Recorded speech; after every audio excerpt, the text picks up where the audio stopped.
అందరికీ నమస్కారం అండి. ఈరోజు మనం హోతా పద్మినీదేవి గారు రచించిన పుట్టింటి ఆశ అనే ఓ చక్కటి కథను విందాం. ఇక కథలోకి వెళ్దాం. ఎర్రబడిన ముఖంతో సుడిగాలిలా లోపలికొచ్చిన సుగుణని చూసి చంద్రం ఆశ్చర్యంగా అడిగాడు. ఏమైంది సుగుణ? రోషంతో ముక్కుపుటాలు అదురుతుండగా అంది. అసలేమనుకుంటోంది మీ వదిన? తను బిర్లా కూతురుననా? ఆవిడ పుట్టింటి వాళ్ళు ధనవంతులైతే అవ్వచ్చు. సంక్రాంతి పండుగకి ఆవిడని పిలిచి వాళ్ళు గద్వాలు చేరపెట్టి ఉండొచ్చు. అంత మాత్రం చేత నన్ను అవమానించే హక్కు ఆవిడకేముంది? ఇంతకీ ఏమంటుంది మా వదిన? ఏదైనా అంటుంది. పుట్టింటి దన్ను చూసుకునేగా ఆవిడికా మిడిసిపాటు. నా పుట్టింటి వాళ్ళు మధ్యతరగతి కుటుంబీకులనేగా చులకన. సుగుణ కళ్లల్లో నీళ్లూరాయి. ఛ, ఏమిటిది చిన్నపిల్లలా? ఆమె స్వభావం తెలుసు కూడా. స్వభావం, అవును, తేలుకొండి స్వభావం. నేను కాపురానికొచ్చింది మొదలు పిల్లి మీద ఎలుక మీద పెట్టి నన్ను ఏదో ఒకటి అంటూనే ఉంది. ఇవాళ మొహం మీదే అనేసింది. గాద్గదికమైన స్వరంతో అంది. అసలేం జరిగిందని అతను అడగకముందే చెప్పింది. నేను కట్టుకున్న ఈ చీర చాలా బావుందని మెచ్చుకుంటూనే ఖరీదడిగి 300 నేను చెప్పగానే మీ వాళ్ళు అంతకంటే ఏం పెడతారులే అంది. ఆమె కళ్లల్లో మళ్లీ నీళ్లూరాయి. చంద్రానికి వదిన మనస్తత్వం బాగా తెలుసు.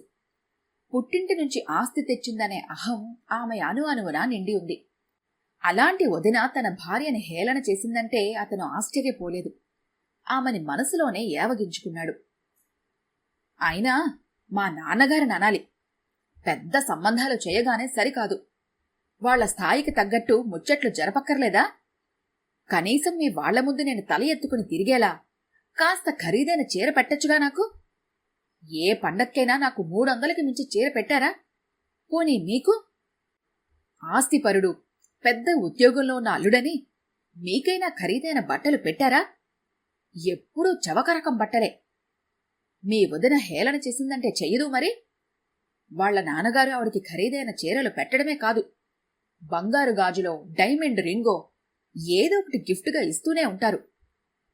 సుగుణ స్వరంలో తోటికోడలి అదృష్టానికి ఈర్ష్య కంటే తన పుట్టింటి వాళ్లు ఘనమైన కానుకలివ్వకపోవటం వలన ఆమె ముందు తన పొందిన అవమానం తాలూకు బాధే ఎక్కువగా ధ్వనించింది.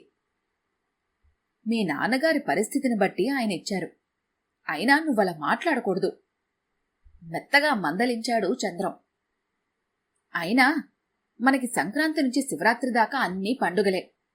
వాళ్ల తాహతకు తగ్గట్టు మనకి మర్యాదలు చేస్తూనే ఉన్నారు. మా వదినేదో హేళన చేసిందని ఇరుగు పొరుగు వాళ్ల మధ్య గొప్ప కోసమో వాళ్ళ నుంచి ఖరీదైన కానుకలని ఆశించడం తప్పు. మరో సమయంలో అయితే భర్త మాటలకి ఎలా స్పందించేదో కాని అవమానంతో ప్రజ్వరిల్లుతున్న ఆమె మనసుని అతని మాటలు పెద్దగా కదిలించలేకపోయాయి. మొగుడు కొట్టినందుకు కాదు, తోటికోడలు దెప్పినందుకు అనే సామెతగా పుట్టింటి వాళ్ళ తనకి ఖరీదైన చీర పెట్టనందుకు కాదు, ఆమె తన వాళ్ల లేమిని ఎత్తి చూపించినందుకు ఆమె మనసు బాధ అవమానాలతో మరిగిపోతోంది. తన మాటలకి ప్రత్యుత్తరం ఇవ్వని భార్య మూడు కనిపెట్టి చంద్రం మౌనంగా ఊరుకున్నాడు. సుగుణకి తోటికోడలి హేళనాపూరితమైన మాటలు పదే పదే గుర్తుకొస్తున్నాయి. ఆమె హేళన చేసిందంటే చెయ్యదు మరి. తన పెళ్ళై 2 ఏళ్లు. ఈ 2 ఏళ్లలోనూ ఏ పండక్కి ముష్టి 300 ఖరీదు చేసే చీర తప్ప నలుగురిలో గొప్పగా చూపించుకునే చీర ఒక్కటైనా పెట్టారా? తన అత్తవారు ధనవంతులు. వాళ్ల మధ్య తన చిన్నబుచ్చుకోకూడదనే ఇంగితం ఉండద్దు? అసహనంగా పళ్ళు కొరుక్కుంది. ఎలా ఉన్నావమ్మా సుగుణ? ఫోన్లో అన్నగారి స్వరం విని ముభావంగా అంది. బావగారు కులాసానా? ఇంట్లో ఉన్నారా? ఆయన క్యాంపుకెళ్లారు. ఏమిటి విశేషం? విశేషమే అంటూ నవ్వి అన్నాడు. మన ఇంట్లో రిపేర్లు పూర్తయ్యాయి. వచ్చే ఆదివారం పాలు పొంగించి సత్యనారాయణ వ్రతం చేసుకుంటున్నాము. నువ్వు బావగారు తప్పక రావాలి. నాన్నగారు మిమ్మల్ని విడిగా పిలుస్తున్నారు. మన బంధువులందర్నీ పిలుస్తున్నారా? ఎవ్వరినీ పిలవటం లేదు. ఇంటికి స్లాబు వేసి ఫ్లోరింగ్ చేయించి చిన్న చిన్న రిపేర్లు చేస్తేనే తడిసి మోపెడైంది. బంధువులని పిలిస్తే వాళ్ళకి భోజనాలు పెడితే సరిపోదు. అందరికీ బట్టలు పెట్టకపోయినా ఆడవాళ్ళకి జాకెట్ గుడ్డైనా పెట్టాలి కదా. మిమ్మల్ని తప్ప ఎవ్వరినీ పిలవటం లేదు. నాక్కూడా జాకెట్ గుడ్డతో సరిపెట్టేస్తారా ఏమిటి? వేళాకోళంగా అంటున్నట్టుగా అంది. ఛ, అలా ఎందుకు చేస్తాము? నీకు బావగారికి బట్టలు కొంటున్నారు నాన్నగారు. మీరేం కొనద్దు. నాకు బావగారికి నచ్చిన బట్టలు ఇక్కడే కొనుక్కుంటాము. తర్వాత మీరు డబ్బిద్దురుగాని. సరేలే. మీ పనులు హడావిళ్ల పడి బావగారిని పిలవటం మర్చిపోకండి. ఉంటాను అంటూ ఫోన్ పెట్టేసింది. తనకి గద్వాల్ చీర, భర్తకి రేమాండ్స్లో మంచి బట్టలు కొనుక్కోవాలి. వాటిని తోటికోడలికి గర్వంగా చూపించాలి. ఆమె తన మనసులోని ఆలోచనని భర్తకి చెప్పలేదు. సత్యనారాయణ వ్రతానికి తన పుట్టింటి నుంచి ఆహ్వానం వచ్చిందని మాత్రమే చెప్పింది. మామిడాకల తోరణాలతో అలంకరింపబడి ఉన్న ఆ ఇల్లు ఆహుతులతో సందడిగా ఉంది. రంగనాథం శారదమ్మ దంపతులు సత్యనారాయణ స్వామివారు వ్రతం చేస్తున్నారు. సుగుణ వదినలిద్దరితో పాటు పేరంటాళ్ళకి పసుపు కుంకుమ ఇస్తోంది. ఖరీదైన పట్టుచీర, ఒంటినిండా నగలు ధరించి లక్ష్మీదేవిలా ఇంట్లో తిరుగుతున్న కూతురిని, భేషజం లేకుండా బావమరుదులతో కలివిడిగా మాట్లాడుతున్న అల్లుడిని చూసి వాళ్ల మనసులలో ఆనందం ఉప్పొంగింది. సుగుణ పట్టుచీరలు నగలు ధరించి నవ్వుతూ హుషారుగా తిరుగుతున్న వదిలిద్దరిని చూస్తూ అనుకుంది, ఇంత పెద్ద ఇంటిని కేవలం గోడలు మాత్రం మిగిల్చి పైన స్లాబు, కింద ఫ్లోరింగు వేయించడానికి బాగానే ఖర్చయి ఉంటుంది. వదినల నగలు అమ్మకుండా ఇంత ఖర్చుని ఎలా భరించారబ్బా? అన్నయ్యలిద్దరూ బాగానే సంపాదిస్తూ ఉండుండాలి. పుట్టింటి వాళ్ల ఆర్థిక పరిస్థితి మరీ అంత దిగజారిపోలేదని నిర్ధారణకి వచ్చింది ఆమె. తను 4,000 ఖరీదు చేసే బట్టలు కొనుక్కొని వాళ్లపై మోయలేని భారం వేస్తుందేమోనని ఆమె మనసులో ఏ మూల ఉన్న గిల్టీ ఫీలింగ్ మాయమైంది. వ్రతం ముగిసింది. ఇరుగు పొరుగులు తాంబూలం ప్రసాదం తీసుకుని వెళ్లారు. బట్టలు కొనుక్కున్నారా అమ్మా సుగుణ?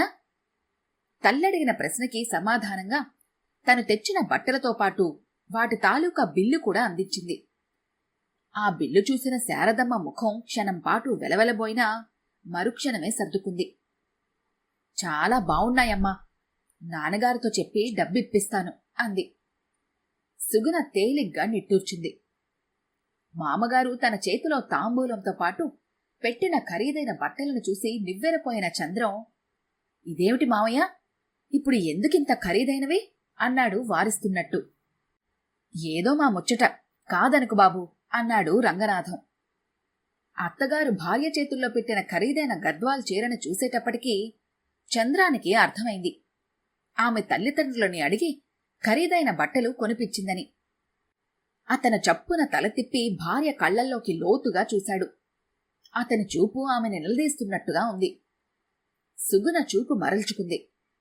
తరువాత ఆమె ఒంటరిగా చిక్కినప్పుడు అడిగాడు, మీ నాన్నగారిని అడిగి అంత ఖరీదైన బట్టలు కొనిపించావా? అడగలేదు. నీకు నచ్చిన బట్టలు కొనుక్కు తెచ్చుకొని మా అన్నయ్య అన్నాడు. అందుకని. మహా తెలివిగా మాట్లాడుతున్నాను అనుకుంటున్నావు కదూ? వాళ్ళు నీకు నచ్చినవి కొనుక్కోమంటే వేలకు వేలు ఖరీదైన బట్టలు కొనుక్కోమని అర్థమా? మీరు ఊరుకోండి. ఒక్కగానొక్క ఆడపిల్లని, పైగా స్థితిమంతుల కోడల్ని. నా ముద్దు ముచ్చట్లు తీర్చవలసిన అవసరం వాళ్లకు లేదా? అయినా మా వాళ్లు మరీ అంత లేనివాళ్లేమీ కాదు, ఆ మాత్రం పెట్టచ్చు అంటున్న భార్యని కోపంగా ఒక్క చూపు చూసి ఊరుకున్నాడు చంద్రం. తల్లి తన చేతిలో ఉంచిన 4,000 రూపాయలను చూసి తన తప్పు చేసిందా అనిపించింది ఆమెకి ఒక క్షణం. మీ చేత ఇంత డబ్బు ఖర్చు పెట్టిస్తున్నాను, కాని తప్పలేదమ్మా. ప్రతి పండక్కి మీరు నాకు మా ఆయనకి చౌకరకం బట్టలు పెడుతుంటే మా తోటి కోడల ముందు నాకెంత అవమానంగా ఉందో తెలుసా? మొన్నటికి మొన్న ఆవిడ ఫెడేళ్ళ ఎంత మాట అనేసిందో తెలుసా అంటూ ఆవిడ అన్న మాటలని యథాతథంగా చెప్పింది. శారదమ్మ ముఖం మ్లానమైంది. మీ నాన్నగారి పరిస్థితి నీకు తెలియందేమీ కాదు. నీ పెళ్లికి, మీ అన్నయ్యల చదువులకి అయిన అప్పులని ఆయన మొన్నటిదాకా తీరుస్తూనే ఉన్నారు. ఇల్లంతా కారిపోతుంటే రిపేర్ చేయించాల్సొచ్చింది. మీ పెద్దన్నయ్య బ్యాంక్ లోన్ తీసుకున్నాడు. అన్నయ్యలిద్దరికీ ఇక నుంచి నెలకి 1,200 చొప్పున జీతంలో లోన్ తాలూకు డబ్బు తీరేదాకా కట్ అవుతుంది. మాకు ఒక్కగానొక్క ఆడపిల్లవి. నీ ముందు ముచ్చట్లు తీర్చవలసిన ధర్మం మాకుంది. కాని మా తాహతకు మించి తేలేము కదా. మీ అన్నయ్యలిద్దరూ ఇద్దరేసి పిల్లల్ని చదివిస్తూ ఈ సంసారాన్ని బాగానే లాక్కొస్తున్నారు. ఇంటికైనా అప్పు తీరకుండానే వాళ్ల పిల్లలు పెళ్లికి ఎదుగొస్తారు. ఏం చెయ్యాలో ఏమిటో. తల్లి స్వరంలోని బాధావేదనలు ఆమె గుండెని తాకాయి. అప్పటి వరకు భుజాల చుట్టూ కప్పుకున్న పైట కొంగుని తీసి తల్లి ముఖాన్ని తుడుచుకుంటుంటే ఆవిడ మెడలోని పసుపు తాడుని అప్పుడు చూసింది సుగుణ. నీ మెడలోని నాంతాడేమైందమ్మా? సిమెంటు బస్తాలకి తక్కువైందని తాకట్టు పెట్టాము. అనుకున్న దానికంటే చాలా ఖర్చయిపోయింది. అసలు గొలుసు అమ్మయ్యమనే అన్నాను. మీ అన్నయ్యలు ఇష్టపడలేదు. నిన్ను పసుపు తాడుతో ఉంచి వదినలు మాత్రం బంగారం దిగేసుకుని ఊరేగుతున్నారు కోపంగా అంది. వాళ్ల బంగారం ఎప్పుడో అమ్మేశాము. వాళ్ళు వేసుకున్నవి రోల్డ్ గోల్డ్ నగలు. సుగుణ ముఖాన చన్నీళ్లు కొట్టినట్టుగా అయింది. బయట అప్పు చేద్దామంటే అసలు కంటే వడ్డీ ఎక్కువే కూర్చుంటుంది. అందుకని మీ వదనలిద్దరూ ఆలోచించి నగలు అమ్మేశారు. ఇల్లు నిలబెట్టుకోవడం ముఖ్యం కదా. అయినా అవసరాలకి అమ్ముకోవడానికేగా ఆడవాళ్లకి నగలు. అన్నయ్యలిద్దరూ అప్పుల ఊబిలో కూరుకుపోయి ఉంటే వాళ్ల నుంచి విలువైన కానుకలను ఆశించిందా తను? సుగుణకి పట్టరాని దుఃఖం వచ్చింది. తన కన్నీళ్లు తల్లి కంటపడకుండా గదిలోకి వెళ్లిపోయింది. గదిలోకి వస్తూనే మంచానికి అడ్డంపడి ఏడుస్తున్న సుగుణని ఏమైందని ప్రశ్నించాడు చంద్రం. ఏడుస్తూ వెక్కిళ్ల మధ్య చెప్పింది ఆ ఇంటి పరిస్థితిని, అన్నలిద్దరూ అప్పుచేసి ఇల్లు రిపేర్ చేయించిన సంగతి. మీ వదిన హేళన చేసిందని గొప్ప కోసం ఖరీదైన బట్టలు కొన్నానే తప్ప ఇదంతా ఆలోచించలేదు. ఇంక సంవత్సరం అంతా మనకి ఏవో పండుగలు వస్తూనే ఉంటాయి. మీ వాళ్లు మనని పిలుస్తూనే ఉంటారు. మనం రాకపోతే వాళ్లు బాధపడతారని వస్తూనే ఉంటాము. ఇలా ప్రతి పండక్కి వేలకు వేలు ఖర్చులు చేసే బట్టలు పెట్టడం వాళ్లకి తలకు మించిన భారం కాదా? ఆడపిల్లకి పుట్టింటి ఆశ ఉండటం సహజమే. కాని అది వాళ్ళని కష్టపెట్టేలా, అప్పుల పాలు చేసేలా ఉండకూడదు. అల్లుడైనా కొడుకులా తన వాళ్ల కష్టాన్ని అర్థం చేసుకున్న భర్త వైపు చూస్తున్న సుగుణ మనసులోని పశ్చాత్తాపం కళ్లల్లో వ్యక్తమైంది. ఈ డబ్బు అమ్మకి తిరిగిచ్చేస్తాను అంది. వద్దు, బాధపడతాడు. చంద్రం సూట్ కేస్ తెరిచి 10,000 రూపాయలు తీసి ఆమెకి అందించాడు. మీ అమ్మగారు తాకట్టు పెట్టిన గొలుసుని విడిపించుకొని వద్దాం పద. అమ్మ ఒప్పుకోదు. నేనొప్పిస్తానుగా అని గదిలో నుంచి బయటికి నడిచాడు. సుగుణ తేలికపడిన మనసుతో అతన్ని అనుసరించింది. ఈ కథ కనుక మీకు నచ్చినట్లయితే లైక్ చేయండి, షేర్ చేయండి. మరిన్ని ఇంట్రెస్టింగ్ కథల కోసం మా ఛానల్ని తప్పకుండా సబ్స్క్రైబ్ చేసుకోండి.